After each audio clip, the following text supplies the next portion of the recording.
Jason Peck. I'm actually interviewing Michelle Watkins, who could not actually be here with me, but I do have her answers and I do have her questions for them. And her profession is actually working at the the Williamsport Museum, Historical Museum, which is located in downtown Williamsport, Pennsylvania.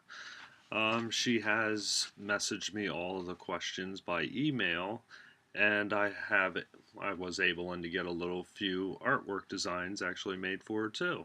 So I'm hoping you actually enjoy the whole little speech. It's called the Thomas T. Tabor County Historical, founded in 1947 by Thomas T. Tabor III.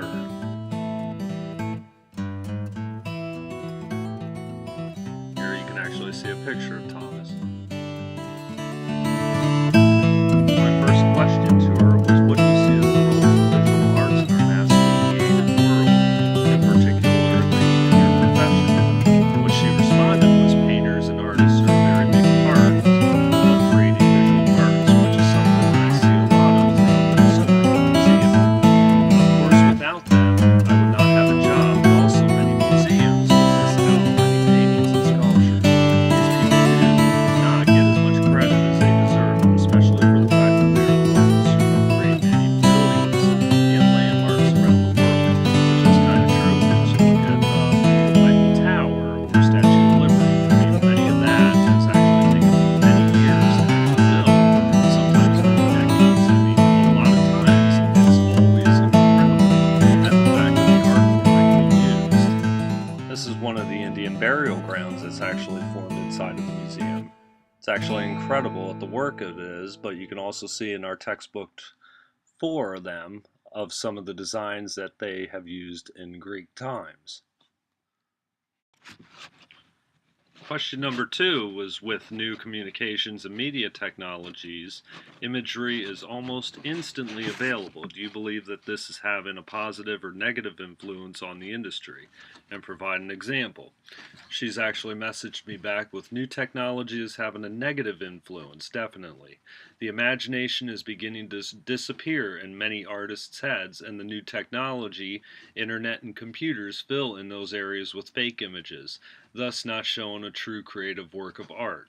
Also, there is not much blood put into the work, as they are not fully creating the idea by themselves. It's almost like you are creating a work of art with the help and aid of a dozen people, which in my honest opinion is actually true. If you look at an 80s classic movie, you can see where the makeup effects were actually creative.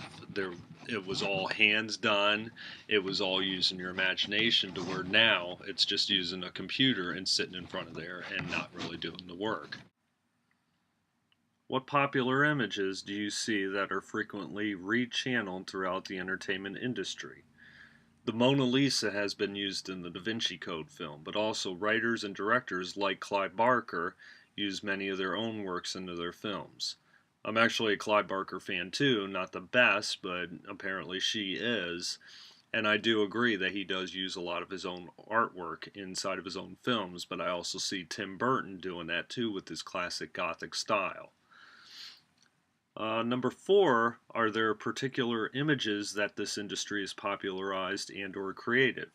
She responded back, not the museum I work at, but in the entertainment industry that you want to go into, which is basically me and many of you others. There are many new creations being built daily, and I do agree with that too, that there is a lot of new imagery being worked. When Jurassic Park first came out, that was a one-of-a-kind CGI moment. Number 5, who is one of your favorite visual artists, and what is your favorite style of visual art? Actually, she already mentioned that Clive Barker was one of her favorites, but she actually responded, I'm fascinated by any Christian art forms that are creative. They all tell a different story, they all show different forms of art. That, in my opinion, became not only spiritual, but fascinating. I do agree with that too, that there is many, many different paintings of Jesus Christ that has been printed, and they all share different similarities, as well as some share the same similarities. It's kind of a different thing, but it's different art styles.